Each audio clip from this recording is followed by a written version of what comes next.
What is causing these fires in America? Is it a consequence of climate change, as some would suggest?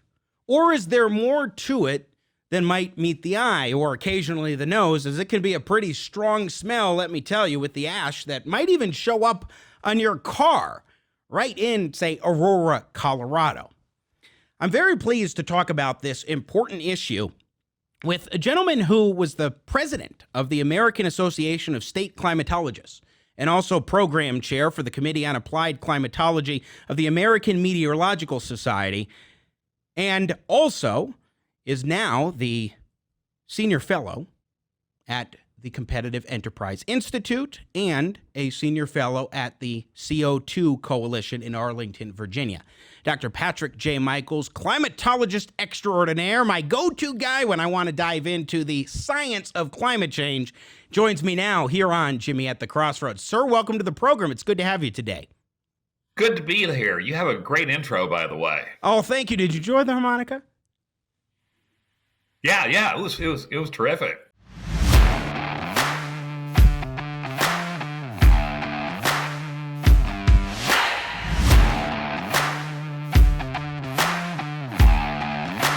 Thank you for coming on today, because this is such an important issue, especially as it is something, as people talk about the idea that climate change is driving the forest fires that we have seen across the country. It is leading some to say, well, this means that we need radical change in terms of government policy. I'll play some clips, show what the media is saying, and Biden and Kamala Harris, but what is your overall sense for things when it comes to the forest fires and climate change? Well, those forest fires don't stop at state lines. And the fact that they're confined to these three Western states makes you kind of wonder if it has more to do with policy than climate. And in fact, it does. These forests have been accumulating extremely large amounts of matter on the forest floor.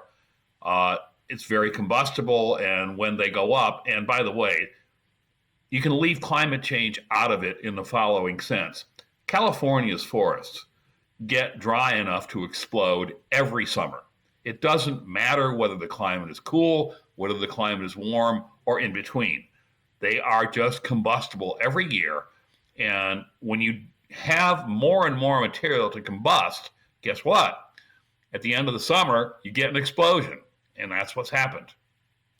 Let's see what some folks are saying about this situation, starting with Democratic nominee for president Joe Biden in cut one. Here's him last week as he was addressing the fire situation.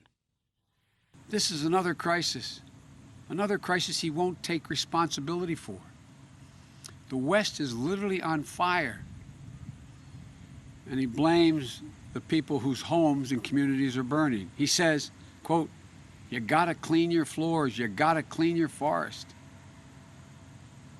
This is the same president who threw paper towels on the people of Puerto Rico instead of truly helping them recover and rebuild. Wildfires are burning the suburbs in the West. Floods are wiping out suburban neighborhoods in the Midwest. Hurricanes are imperiling suburban life along our coast. If we have 4 more years of Trump's climate denial. So that's Joe Biden. Now, I don't want to talk politics with you, of course, but when it comes to the rhetoric, that's what we're getting, is that this is like an existential threat if we don't have, say, a Green New Deal or other expansive policies that will control the production of fossil fuels and what have you. But what's your reaction to that kind of heated rhetoric, especially amidst the fires that we're seeing and hurricanes and all these things that he's saying are attributable to climate change? Well, that was certainly heated rhetoric, to say the least. And again, to blame the fires in California on climate change neglects the fact that we actually need to change the way we manage the forests out there. The state of California has allowed a tremendous amount of dry matter to build up on the forest floor, and every summer it dries out enough to explode. We could also talk about the great hurricane season that we have. After all, we've gone through the hurricane alphabet. We're now in alpha, beta, gamma after 20 storms. And I urge you to take a look at the large number of storms that we've had that have been weenies. We've had 22. and one of them, only one, reached major hurricane status. That's like completely weird to have only one out of 22 storms get that big. Almost all of them never even made hurricane status. Since they made hurricane status, they were category ones. This is the year of the weenie cane.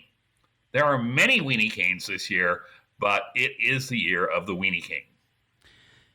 And so in terms of the fires, let's talk a little bit about the policy aspect. In first play, cut two, this is Kamala Harris, who's, of course, the vice presidential pick for the Democratic Party right now. While she was touring the forest fires, the residue of the forest fires in her home state of California. We're talking about a public health crisis in terms of clean air, the potential or not for clean water. This has a profound public health consequence. You to look at seniors, you look at children who cannot, throughout California right now, because of this smoke, leave their homes. They cannot go outdoors, or they're advised not to go outdoors because it is a health risk to them. This is a public health crisis, the climate crisis. Let's talk about it on the issue of systemic racism. In America today, of all of the poor air quality zones of America, 70% of the people who live in those areas are people of color. So when we talk about environmental justice, we know that people of color, poor people, are disproportionately impacted by these issues. A public health crisis, climate change is, and systemic racism, climate change is, not a result, these fires and other issues, of failed government policy, Dr. Patrick J. Michaels. That's Kamala Harris. Well, when you have to, you can always blame everything on racism, and then that moralizes the issue. Unfortunately, she's not right. The reason that the fires impact people of color is because people of color tend to live in cities. And if you are a highly urbanized environment, as California is, yeah, they're going to be differentially impacted, to say the least. It's really not very fair that she plays a race card when it comes to fires.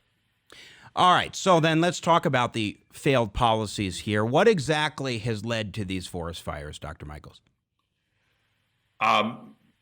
The people of California, who are pretty green politically, rose up against the prescribed burns that were the normal forest management procedure in California. They did this decades ago. The prescribed burns were designed to get rid of the stuff on the bottom that would accumulate and turn a normal forest fire into a crown fire, one that gets up on the top of the trees and spreads. Those are horrible, horrible fires. If you leave nature to its own devices, that's what you will get. And for some reason, the cult and culture of California is, let's let nature take his or her course.